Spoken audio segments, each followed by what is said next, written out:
sebelah kirinya itu ada makam barang yang dipercaya katanya makam itu tuh menyimpan di setiap rumah aku itu ya, setiap sudutnya itu pasti ada. Memang ada beberapa hal yang nggak masuk di akal ya. Kayak waktu itu kejadian, aku ceritanya pulang kerja, rumah posisi gelap nih. Terus pas aku masuk itu tiba-tiba di lantai rumah aku ada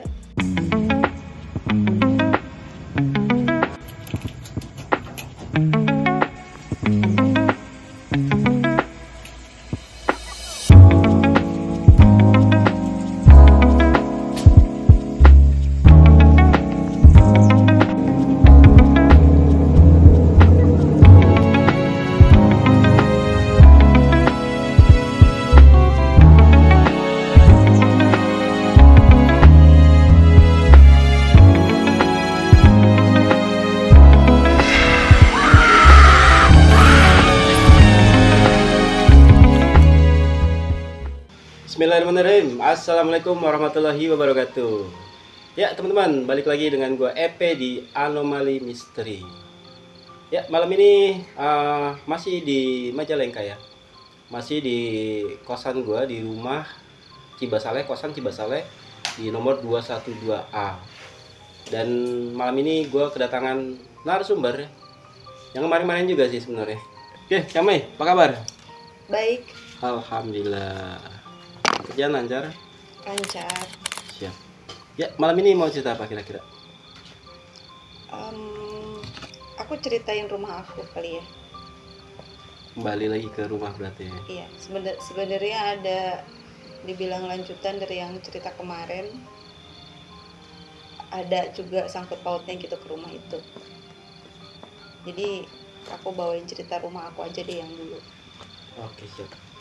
Ya, teman-teman, seperti biasa ya, sebelum masuk ke inti bahasan dan apa yang mau disampaikan oleh kami, jangan lupa teman-teman dukung terus channel Anomali Misteri ya dengan sub. Oke. Like kalau kalian suka dan share kalau memang ada manfaatnya, dan jangan lupa tulis saran dan masukan di kolom komentar buat EP lebih baik lagi dalam berkarya. Ya, teman-teman, satu lagi ya, untuk kemudahan dalam selancar di dunia maya ya, kami para kru dan tim di Anomali, kami pakai provider jaringan dari Ulisnet, dari PT Ulisnet Media Solusindo. Dan untuk lebih jauhnya teman-teman bisa langsung kunjungi websitenya di ulisnet.co.id. Oke, nggak perlu berlama-lama, Kak Mei, silakan waktu dan tempatnya. Ya, aku mau cerita soal tentang rumah aku yang di Kertabasuki itu. Oke, masih rumah yang lama. Iya, jadi aku itu nempatin rumah itu dari aku kecil ya, sebelum masuk SD lah. Jadi aku tumbuh dan besar di rumah itu gitu dengan kedua orang tuaku. Rumah itu tadinya kecil, terus kita sama orang tuaku direnovasi sampai dua tingkat. Nah waktu itu ingat mamaku bilang sama aku gini, dulu itu mbah kecil, aku sebutnya itu bapaknya mama aku. Mbah tuh bilang waktu pas lagi renovasi, rumah ini kalau misalnya mau digedein jangan ke belakang atau ke samping, mau itu cuman semeter 2 meter itu nggak boleh, mendingan ke atas aja. Oke. Cuman ya waktu itu mamaku, yang aku ceritain di awal cerita waktu itu kan, dia nggak terlalu ngegubris mbah ngomong kayak gitu. Jadi dia tetap tuh nambahin 1 meter ke belakang buat dapur kan. Udahlah, nggak pernah ada, maksudnya nggak ada efek atau dampak yang signifikan lah dari itu ya, udah berjalan seperti biasa. Nah jadi rumah itu sebetulnya kan posisinya tuh di pinggir jalan raya sebetulnya ya. Kalau orang lihat nggak ada yang salah dengan rumah itu gitu, nggak ada yang aneh, sama aja kayak rumah-rumah yang lainnya. Cuman itu posisinya rumah itu di sebelah kirinya itu ada makam barang yang dipercaya katanya makam itu tuh menyimpan harta karun dari zaman-zaman penjajahan zaman dulu lah gitu. Terus konon katanya aku tahu dari saudaraku ya, kalau kuburan barang itu dijaga oleh beberapa makhluk lah gitu. Terus di belakang rumah aku yang dempet sama dapur itu, belakang rumah aku itu ada makam orang tujuh. Iya. Yang 6 itu udah nggak diketahui siapa-siapanya lah gitu. Yang 1 itu masih suka ada yang ziarah ke sana setiap habis lebaran. Pihak keluarga dari yang ada di makam itu bukan? Iya, gitu. Udah, jadi sebetulnya hal-hal atau horor apa kayak gitu sebenarnya sering di sana ya, kecil-kecilan kayak suara-suara apalah, atau misalnya orang yang ngelihat apalah di sana gitu. Dan di sana itu dulu katanya ya, kata mamaku pernah ada satu kecelakaan pas banget di depan rumah aku, di depan pagar. Itu mobil pick up dengan mobil pick up, dia crash gitu, benturan tabrakan gitu. Terus si sopirnya katanya dua-duanya itu meninggal dunia pas banget di depan rumah. Nah terus kalau sebagian orang yang ngelewatin jalan itu nih, kalau yang tahu itu biasanya setiap malam Jumat suka lempar uang, koin gitu, atau uang recehan 2000, koin 1500, 1000 atau 500 gitu ya. Dan dulu juga aku ingat zaman aku kecil tuh SD, kalau tiap Jumat pagi itu suka pinggir jalan itu banyak uang berceceran lah, sama aku diambilin tuh uangnya. Maksudnya nggak ada kepikiran kayak gimana gitu, cuman memang dulu diceritain tuh di jalur sana tuh kayak bukan jalur maut ya, apa ya disebutnya ya, orang tuh cukup berhati-hati lah kalau kesana. Kalau tiap lewat tengah malam tuh pasti kalau nggak klakson ngebuang ada rokok lah, koin lah, kayak gitu-gitulah kayak syarat. Tujuannya buat apa kira-kira, tahu nggak fungsinya? Katanya di sana sering terjadi kecelakaan. Oh, biar nggak terjadi kecelakaan mereka buang koin atau apa gitu, kasih rokok gitu ya. Mungkin kayak gitulah gitu tepatnya. Betulnya di sana tuh jalannya lurus, tapi kebanyakan orang tuh kadang dia tuh ngira itu belokan apa gimana gitu. Jadi kayak yang apa ya, kayak di matanya tuh kayak diinin gitu.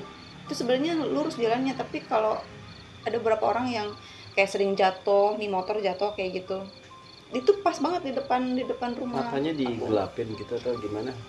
Sama penghuni apa yang dekat sekitar makam barang itu mungkin. Mungkin lah, aku juga nggak tahu ya. Terus nah sekarang fokus ke rumah aku ya, di cerita rumah aku. Jadi di setiap rumah aku itu ya, setiap sudutnya itu pasti ada bacaan-bacaan yang ditempel sama aku di atas pintu masuk, pintu belakang, tembok kanan kiri, kamar, bahkan di kamar di atas pintu kamar aku aja ada gitu.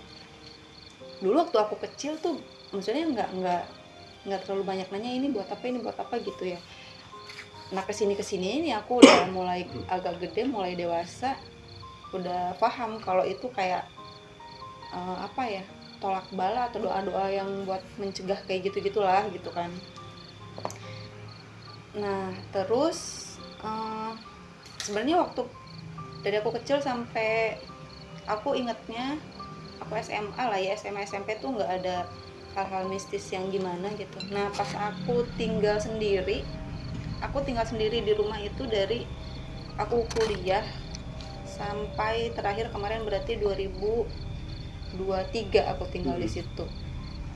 Nah itu mulai aku merasakan hal-hal mistis tuh di situ, karena aku kan tinggal sendirian dan aku tuh orangnya lempeng. Sebetulnya aku nggak bisa ngelihat makhluk gaib, nggak bisa merasakan, lempeng aja lah gitu.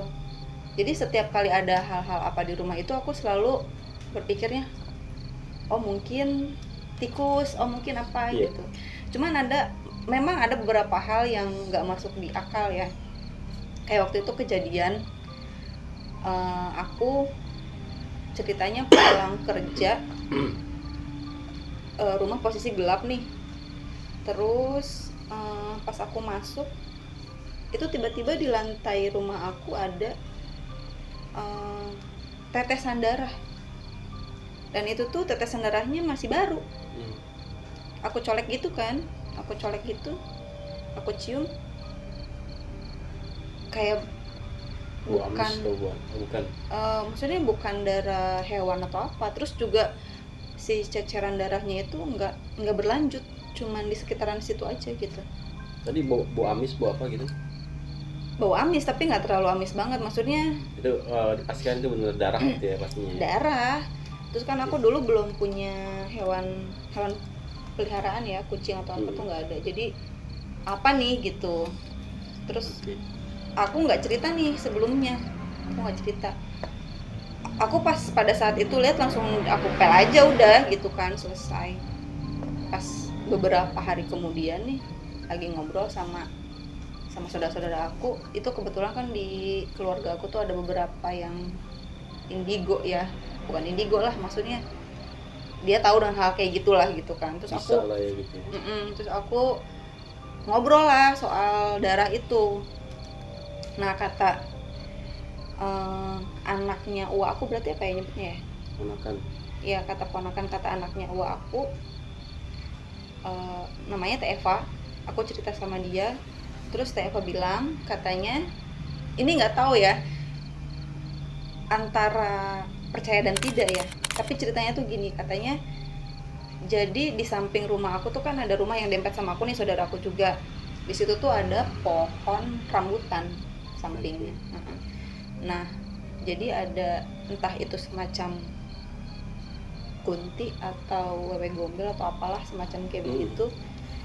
Jadi dia katanya tuh sering bolak-balik nih ceritanya ke rumah aku. Datang ke rumah aku, nanti dia keluar lagi, main ke rumah aku, keluar lagi. Nah, waktu itu sama uwa aku, dinding yang tembok deket ke rumahnya saudara aku itu dipasangin itu lagi, si bacaan-bacaan gitu. Bacaan-bacaan gitu. Nah, dia mau masuk nih ceritanya. Katanya tuh berbenturan, nggak bisa. Jadi dia terluka. Nah, darah itu adalah darahnya dia. Darah si makhluk itu. Iya. Terus aku kan emang orangnya apa ya? Bukan seneng ngebecandain, tapi maksudnya gini. Jadi aku tuh nyeloteh sama saudara aku tuh, udahlah Teh Eva bilangin sama dia, maksudnya kalau mau diem-diem di rumah, kalau mau diem-diem di sono, maksudnya jangan bolak-balik. Jadinya kan gue kaget sendiri gitu kan, aku bilang kayak gitu sama dia. Iya, tapi katanya emang dia sering main-main begitu, jadi kadang katanya di rumah aku, kadang di luar kayak gitu. Udah tuh satu kejadian, dan aku nggak terlalu, maksudnya kan saudaraku suka tanya tuh, nggak takut sendiri, suka ngalamin apa aja segala macem gitu kan. Sebetulnya banyak sih kalau mau di apa ya, kalau mau dianggap lah gitu ya, cuman aku orangnya nggak anggapan gitu. Nah itu sekali. Terus yang berikutnya, jadi gini dulu, aku tuh pernah nanya ke beberapa saudara di rumah aku tuh ada apa aja, terus disebutin lah, di kamar bekas nenekku ada ini, di dapur ada ini, di depan ada ini, terus di kamar atas bekas kamar kakakku ada ini. Cuman memang aku nggak pernah lihat semuanya ya, cuma dikasih tahu aja. Tapi pernah lihat satu kali yang penghuni di dapur, sekali-kalinya cuma itu doang. Nah ceritanya, aku pulang kerja lagi nih, aku mau minum susu, aku bikin susu panas putih, aku seduh pakai air panas, aku simpen di kamar, aku bawa di atas, aku tinggal nonton TV, aku tinggal ngerokok. Pas aku mau isep lagi, pas aku mau minum lagi, air susunya udah tinggal setengah. Tinggal separuh. Iya, tinggal separuh. Karena aku orangnya kan pelupa gitu ya, sambil mikir apa gua lupa kali ya.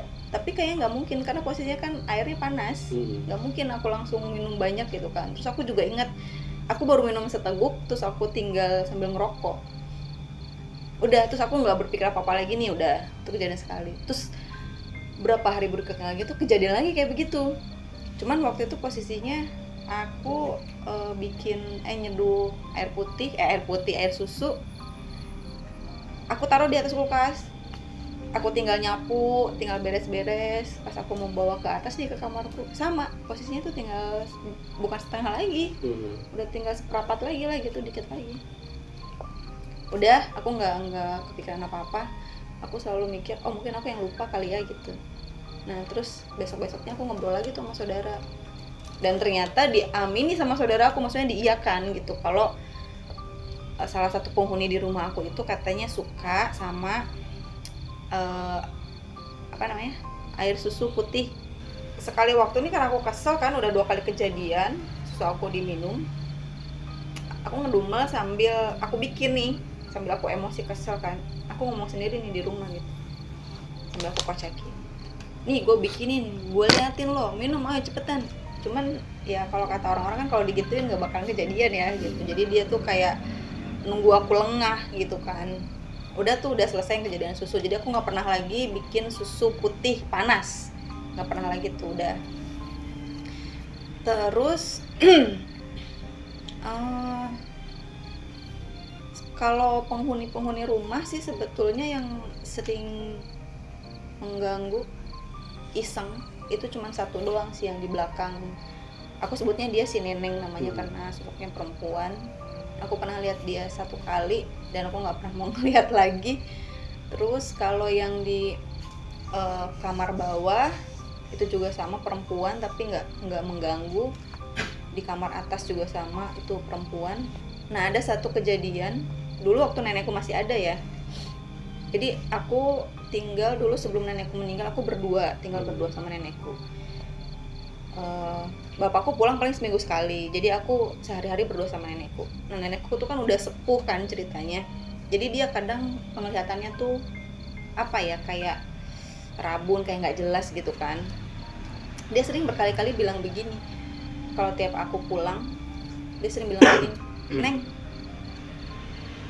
si Neng di luhur jeung saha, si Neng di atas sama siapa gitu. Terus aku bilang, nggak sama siapa, soalnya katanya dilihat sama nenek setiap kali kamu ke kamar mandi itu pasti kamu diikutin sama laki-laki, badannya tinggi tegap, si bahunya tuh gede banget, lebar gitu. Tapi pas kamu ke kamar mandi dia tunggu di luar, nanti ketika kamu keluar dari kamar mandi dia ngikutin lagi dari belakang. Jadi nenekku sempat berpikir aku bawa cowok nih ke rumah. Terus aku bilang kan, nggak mungkin lah bawa cowok. Kalau aku bawa cowok ke rumah kan pasti lewat bawah kan, nenekku pasti lihat dong. Terus aku bilang, dan aku tuh maksudnya nggak takut, enggak digubris juga enggak gitu. Aku berpikirnya mungkin nenekku matanya udah rabun, entah itu kehalang kotoran atau gimana, jadi mungkin ngebayang ngelihatnya aku diikutin. Tapi ya nenekku ngomong sampai berapa kali gitu ya. Cuman si posisi yang ngikutin aku tuh katanya sekali pakai bajunya baju putih, sekalinya lagi pakai baju hitam tapi dengan posisi yang sama, tinggi besar gitu. Tapi katanya tiap aku ke kamar mandi dia nggak ikut masuk, dia tunggu di luar. Pas aku keluar dari kamar mandi dia ngikutin lagi. Nah udah nih, aku nggak pernah ngomong itu sama siapa-siapa ya, sampai terakhir kemarin setelah aku datang ke orang pintar ya, baru aku ceritain tuh, disambungin jadinya gitu. Nah nenekku udah meninggal, nggak ada, aku sendirian nih ceritain di rumah kan. Banyak banget sebenarnya hal-hal mistis yang sebentar lah yang sering aku rasakan di rumah itu ya. Entah itu misalnya aku pulang kerja di pojokan pintu udah ada yang berdiri. Terus kan aku itu rumah kalau aku kerja kan pasti posisinya gelap nih. Jadi pas aku datang itu kan kesorot lampu motor, entah itu di pojokan tangga yang mau ke atas sudah ada yang berdiri gitu. Tapi pas aku nyalain lampu semuanya nggak ada, hilang kayak gitu. Terus nah aku mau sambungin ke diri aku ya, yang mungkin aku tuh, kata orang yang pinter yang ketemu sama aku itu katanya disukain sama makhluk halus, entah itu jin atau apa, dan itu berasal dari rumah itu. Nah, aku nggak tahu itu ada hubungannya sama peristiwa almarhum mama aku ya, yang sebelumnya, yang katanya si genderuwo itu pengen ngambil mamaku tapi karena nggak jadi kan.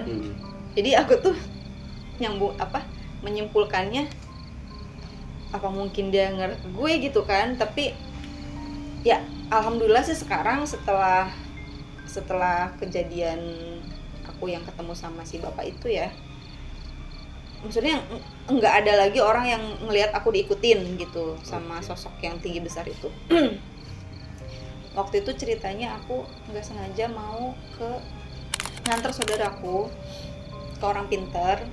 Dia ceritanya mau ngejual rumahnya, dia pengen cepet laku, jadi dia bawa tanah di rumahnya buat didoain, buat dibacain dan cepet laku.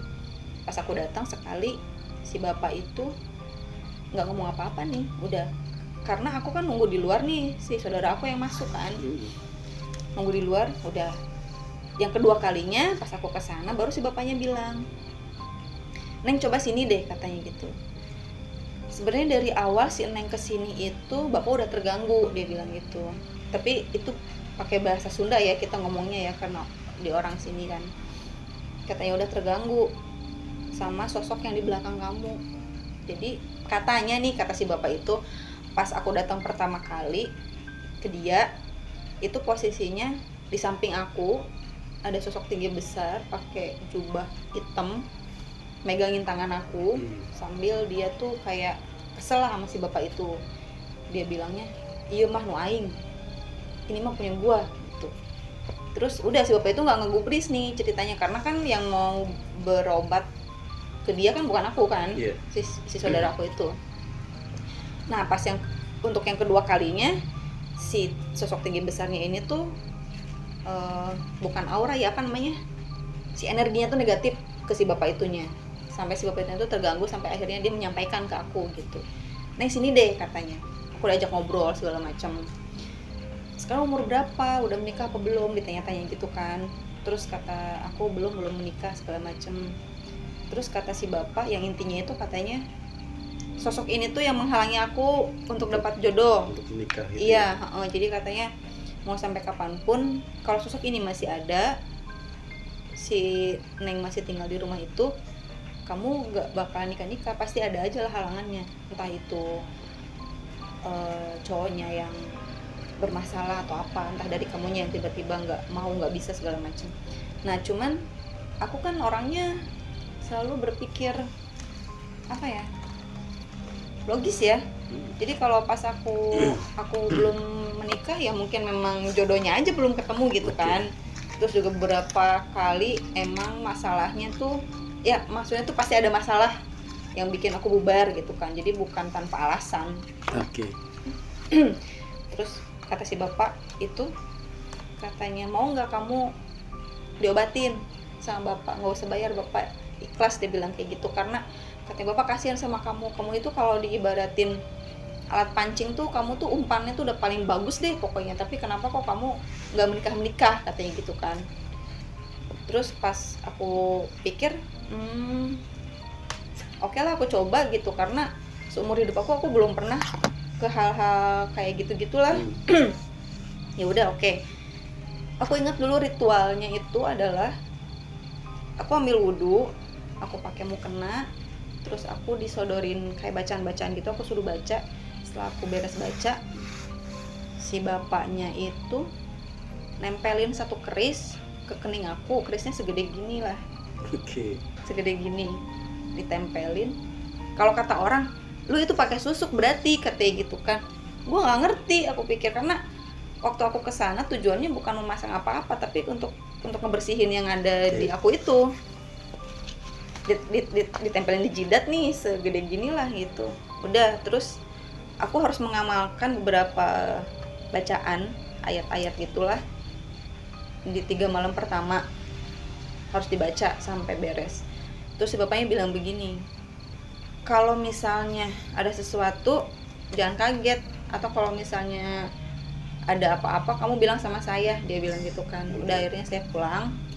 Aku pulang ke rumah nih, aku cobalah karena penasaran kan, aku coba tuh diamalin yang itu. sampai 3 malam. Nah pas yang 2 malam pertama itu aku tiba-tiba ada keluar, dan ini hal yang pernah aku alamin yang di luar nalar aku ya. Dari ketek aku keluar ulet bulu segede gini lah, hitam berbulu banyak banget. Itu aku pas pulang kerja, aku buka baju lagi nonton TV, aku tuh posisi kayak gini nih, sorry ya, jadi kaki di atas gitu kan, terus ini tuh gini gitu, sambil nonton TV sambil minum nunggu ini, terus tiba-tiba dari ketek aku kayak ada yang gerak gitu kan, terus aku gini lah refleks digituin kan sama aku, jatuh ke karpet di kamar aku, ulet segede gini nih. Berapa biji? 1. Pas jatuh itu dia posisinya tuh ngelingkar kayak gini kan, terus sama aku digini-gini ini lah, dia hidup terus dia gini-gini dia jalan kan.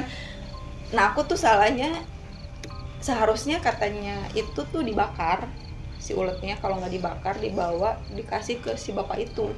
Cuman, yang bilang siapa? Si bapaknya? Iya seharusnya, cuman kan waktu pas awal dia nggak bilang kalau yang keluar itu adalah ulet kan, nggak bilang apa-apa, dia cuma bilang kalau ada apa-apa bilang gitu. Dan aku tuh nggak ingat ke sana, jadi pas itu keluar aku langsung bawa uletnya lempar ke jalan raya. Maksud aku pikir biar dilindes sama mobil-mobil gitu kan. Udah. Nah terus aku datang lagi nih ke si bapak itu kan, terus aku ceritain gini gitu, ada ulet keluar dari. Lah terus kemana sekarang uletnya? Ya aku buang ke jalan, aku bilang gitu kan. Ya nggak dibakar? Enggak lah, kata dia gitu. Ya bapak nggak bilang, aku bilang gitu kan. Ya kan saya juga nggak tahu yang bakal yang keluarnya tuh apa bentuknya gitu kan. Saya lupa kalau misalnya ada yang keluar bentuk hewan tuh harusnya dibakar, jangan di kemana-manain. Bapaknya bilang begitu? Iya bapaknya bilang begitu. Ya udah terus, nah yang bikin aku nggak masuk akalnya tuh gini, itu ulet dari mana? Terus kan aku cerita nih sama bapakku kan, almarhum bapakku masih ada waktu itu. Aku bilang, Pak gini. Karena memang aku tuh keluarga nggak ada yang sering berpikir mistis lah apalah gitu, enggak gitu, kita tuh selalu berpikir akal aja gitulah, logis aja gitu. Terus kata bapakku, kan kamu sering ngejemur baju di balkon berhari-hari, mungkin nempel apa gimana. Cuman kan logikanya kalau memang itu nempel di baju, apalagi di dalam baju, di ketiak, mungkin aku pas kerja udah gatal nggak jelas sekali kan. Terus kata bapak, mungkin nempel kali dari di jalan pas kamu naik motor, kata bapakku bilang gitu kan. Kayaknya nggak mungkin juga, pokoknya intinya kalau kita dihinggapi ulet bulu kan pasti gatalnya minta ampun kan gitu kan. Apalagi ini gede banget pas dia ngulet kayak gitu sampai terbentang dia jalan kayak gitu, itu gede banget. Dan aku baru, maksudnya pas waktu kejadian aku nggak kaget nggak apa ya, tapi kesininya gitu loh. Iya juga ya, kalau ada ulat segede gitu di badan, ya pasti kan gatalnya minta ampun gitu kan. Tapi aku nggak ngerasain apa-apa. Udah sekali, terus kata si bapak itu baru 1 yang keluar. Oh gitu. Terus aku bilang kan, lah terus emang ada berapa? Jadi si sosok ini tuh karena energinya dia kuat banget, jadi yang keluar dari aku tuh nggak mungkin 1. Jadi ada beberapa. Ya udah katanya, kamu terusin lagi ini ngaji, nanti kalau ada apa-apa lagi kamu bilang. Udah, aku balik lagi nih ceritanya ke rumah, terus aku amalin lagi. Nah yang malam ketiga itu aku tuh antara mimpi dan enggak ya, karena aku tidur di kamar posisi di atas. Jadi aku tuh mimpi aku tuh dipeluk dari belakang, si tangannya tuh kelihatan kayak begini. Cuman karena aku tuh orang yang kebluk banget kan dari dulu ya, mau terjadi apapun kalau aku ngantuk aku tidur gitu.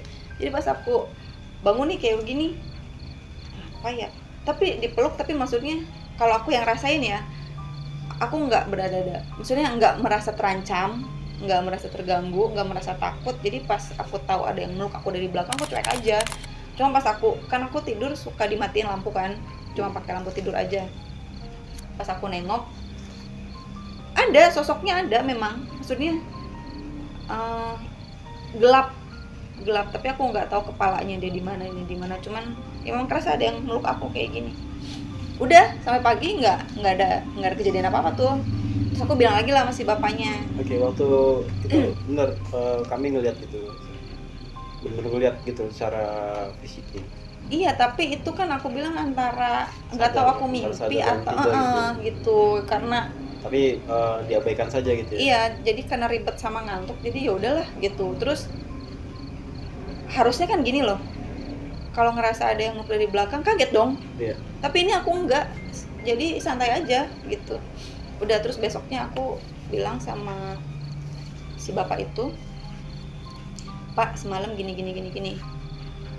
Ya itu nanti kamu diamalin lagi, nanti mau tahu nih reaksi dia kayak gimana gitu kan. Berhubung waktu itu aku datang bulan, jadi nggak diterusin sama aku. Oke. Ya kan kata si bapaknya, dan juga kalau pas datang bulan tuh aku nggak usah kesana dulu karena setiap kali aku kesana tuh aku ritual lagi di sana, pakai mukena lagi, baca bacaan lagi segala macam gitu. Tapi cuma ditempelin doang sama Kris gitu. Enggak, kalau ditempelin terus cuma sekali, pas yang pertama aja, pas yang kedua ketiga enggak, cuman disuruh baca-baca apa di situ pakai mukena kayak di ruangan kecil gitulah. Ih, ruangan Sendiri juga ya? sempit. Iya, sendiri. tapi bapak itu nggak apa-apa ini kan. Enggak Pak. Jadi pas waktu ritual itu juga aku ditinggal. Aku disuruh pakai mukena, diam di satu ruangan gitu. Pas udah beres, dia masuk udah selesai gitu. Oke. Terus dia selalu tanya perkembangan ada apa gitu kan. Nah waktu itu kehalang aku menstruasi, jadi aku nggak nerusin tuh sampai sekarang. Aku nggak pernah kesana lagi. Oke. Karena sebetulnya kan aku tuh akhirnya kan ceritakan sama uwa aku, karena kebetulan uwa aku juga bisa ya sama yang kayak gitu-gitu. Banyak juga yang berobat, bukan berobat apa ya, minta tolong ke uwa aku ya, lah gitu, minta tolong ke uwa aku. Terus aku bilang kalau aku tuh kemarin tuh gini. Terus ada peristiwa ulet lah, ada aku. Tahun berapa sih itu kejadian? Berapa tahun yang lalu ya? Itu kira-kira berapa, 7 tahun kah atau 10 tahun? 2016 kayaknya. Oke, berarti sekitar apa ya? 9 tahun ya? Iya, mungkin lah segituan pokoknya. 8 tahun lah ya. 2016. Oke. Terus Terus aku ceritakan sama Uwa kayak gini, terus kata Uwa, oh ya udah, katanya diterusin aja di situ, katanya gitu. Apa sih, pengen tahu sampai tuntas gitu kan. Mungkin memang bener, soalnya waktu dari dulu kan memang aku tuh maksudnya ditanya-tanyain mulu lah kapan nikah gitu kan. Pas aku cerita kayak gitu, terus kata Uwa, oh ya udah bagus, katanya mungkin memang ada sesuatu dari hal-hal lain yang menghalangi kamu, kata Uwa aku gitu kan. Nah cuman aku mau nerusin ke sana itu males, karena jalan ke sana itu jauh banget, lewatin si bapak itu. Okay. Lewatin hutan, lewatin lembah, lewatin sawah, pesawahan, lewatin makam, jembatan, segala macem, jauh banget gitu. Tempat terpencil gitu. Tapi masih sekitaran Majalengka. Iya, itu masih sekitaran di Majalengka. Namanya itu di daerah Manggerang, masuk ke dalam. Nggak tahu deh, aku lupa deh nama desanya, pokoknya dari daerah situ masuk ke dalam aja terus lagi. Oke. Udah, aku nggak pernah lagi nih sampai sekarang, dan itu masih kayak jadi PR ya. Nah cuman kata si penuturan si bapak itu, sosok itu tuh berasal dari rumah, cuman nggak dijelasin. Terus aku kan nanya nih sama uwa aku, maksudnya sosok dari rumah tuh apa, tapi uwa aku juga nggak bisa, maksudnya tuh nggak bisa kasih jawaban pasti, silsilahnya ini terus kenapa juga nempel ke aku segala macam, nggak bisa ngejelasin juga gitu. Jadi ya sebetulnya seharusnya sih aku tuh masih kesana gitu. Nah terus nah udah tuh aku udah nggak pernah lagi ngurusin itu, terus nggak pernah ada kejadian apa juga sampai hari ini di rumah. Iya, cuman nah marah sekarang setelah kejadian yang aku diikutin sosok tinggi besar itu, malah sekarang aku diikutin sama yang di rumah itu, yang sosok cewek itu yang minum susu itu. Iya, jadi katanya dia pengen berteman sama aku. Kadang kalau aku kerja dia suka ngikut, aku kemana dia ngikut, katanya gitu. Kalau itu sih nggak tahu ya sampai sekarang dia masih ngikut apa enggak, karena kan aku udah nggak di sana. Waktu dulu sih banyak lah yang bilang gitu, teman-teman aku. Sekarang ditinggal di rumah baru nih ya. Bukan di rumah yang Basuki ya, betul? Basuki ya, enggak, bukan. Jadi nggak tahu juga nih sosok itu masih ngikut aku apa enggak, atau Bang Epe bisa lihat nggak? Enggak Bisa. Enggak mau. Jadi nggak tahu nih maksudnya apa ya, kisah aku di rumah itu apakah tertinggal, apakah ada yang ngikut, apa gimana gitu nggak tahu. Cuman kalau kata orang kalau memang dia base-nya di sana, dia nggak ikut, maksudnya dia tetap di sana. Oke. Nah cuman yang aku takutin itu yang sosok tinggi besar itu, takutnya masih ngikut, masih ngikut, nempel gitu ya, karena berusaha merasa memiliki gitu ya. Iya gitulah, takutnya kayak gitu. Aku nanya ke Uwa, aku juga nggak dapat jawaban yang pasti. Uwa nggak bilang apa-apa ya? Enggak atau juga. Mungkin teman-teman yang lain atau saudara lain yang punya kemampuan gitu.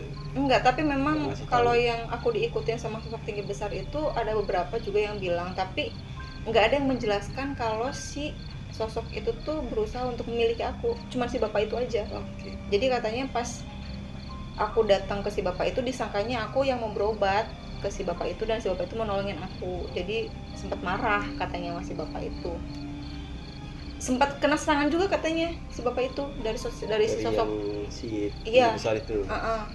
gitu katanya. Terus udah nih sampai sekarang nggak pernah lagi ke sana, nggak tahu juga minggu ini atau apa gitu, nggak pernah ngalamin kejadian apa gitu. Kalau yang bersangkutan dengan sosok tinggi besar itu enggak lah ya. Enggak lagi sih. Cuman jadi berlanjutnya itu sosok yang si cewek itu. Mungkin ada target lain kali dia selain kami. Nggak tahu juga ya, nggak apa-apa sih kalau kayak gitu. Cuman jadinya sekarang berlanjutnya yang ngikut sama aku yang si gitu ya. Iya, cuma sekarang kan aku udah nggak posisi di sana, jadi nggak ini lagi. Oke. Ya teman-teman ya, masih jadi misteri juga ya, apakah si tinggi besar itu masih ada saat ini atau tidak ya. Dan teman-teman kalau ngeliat apa ya, kalau ngeliat cerita ini mungkin ada baiknya ngeliat kisah awal dari Kak Mei ya, bagaimana waktu itu tragedi nyokap meninggal gitu ya. Dan mungkin ada korelasinya dengan cerita hari ini kan. Pada waktu itu diceritakan bahwa sosok tinggi besar itu berusaha untuk memiliki nyokapnya Kak Mei. Ngambil. Tapi karena tidak bisa, ada Uwa gitu ya, dan sudah meninggal ya nyokapnya. Dan mungkin sekarang ngincer Kak Mei. Ya, mungkin bisa jadi seperti itu ya. Wallahu alam ya. Ini sih analisa so taunya EP. Oke. Gimana, ada lagi yang mau diceritain ya? Banyak ya sebenarnya. Sebenarnya rumah itu banyak ininya, banyak sih sebenarnya, cuman tapi nanti ada videonya, ada fotonya rumah itu ya. Ada foto rumah ya, nanti kita sematkan di video ini ya, lokasinya atau apanya gitu ya. Ada. Oke, siap. Ada lagi mau ceritakan? Udah sih kayaknya, singkatnya sih itu ya teman-teman. Ya mungkin kalau mau ceritain banyak banget ya, cerita kisah-kisah Kak Mei yang ada di rumah Basuki ya. Dan ini pasti berlanjut ya, nanti ceritain lagi. Oke, siap. Iya, insyaallah. Udah, aku ingat lagi deh. Oke. Ya teman-teman, segala sesuatu di luar nalar atau yang berhubungan dengan makhluk astral ya, itu selalu ada di sekitar kita. Jadi percaya atau tidak. Oke, kami ada yang mau disampaikan atau mungkin mau kasih pesan buat teman-teman di sana berhubungan dengan cerita kami ini? Enggak sih. Enggak ada. Aku coba cerita aja udah kayak gitu. Oke, teman-teman, segitu dulu untuk kisah kali ini ya. Ikuti terus perjalanan Anomali Misteri dengan kisah-kisah epik di misterinya dengan gue EP dan Kak Mei. Ya, Anomali Misteri menembus batas logika. Assalamualaikum warahmatullahi wabarakatuh. Terima kasih kami.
Ya, buat beberapa orang yang pernah mengalaminya dan pasti mereka ada gitu. Kan begitu ya. Ya begitu. Ketawa kan jadi.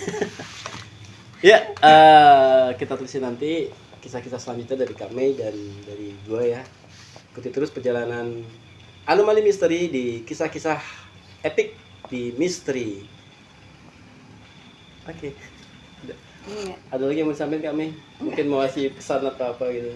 Oke. Aku udah bawa ini. Gimana sih? Maklum udah lama ya.